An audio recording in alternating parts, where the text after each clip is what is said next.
ఆటంకా నుండి బయటపడి మార్గాన్ని వెతికాడు. దేవుడు మార్గాన్ని చూపించాడు. స్కూల్లోకి వెళ్ళమన్నాడు. స్కూల్లో ప్రసంగాలు చేయడం మొదలుపెట్టాడు. ఇప్పుడు జాగ్రత్తగా వినండి.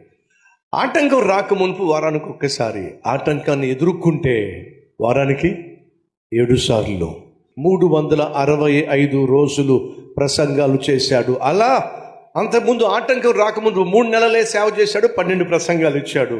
ఆటంకం వచ్చిన తర్వాత సహోదరి సహోదరులు ఇంచుమించు 700 ప్రసంగాలు ఇచ్చాడు. దేవుడు మార్గం చూపించాడు. ఖచ్చితంగా నీ జీవితంలో కూడా నువ్వు దేవుని సహాయంతో మార్గము వెతికినట్లయితే, నీకొచ్చిన ఆటంకానికి, నీకొచ్చిన అభ్యంతరానికి మార్గం చూపించు ప్రభువా, దీంట్లో నుంచి బయటకు రావడానికి, దీన్ని జయించడానికి నాకు మార్గం చూపించు ప్రభువా, నువ్వు ప్రార్థన చేస్తే నా ప్రభువు ఖచ్చితంగా నీకు మార్గం చూపిస్తాడు.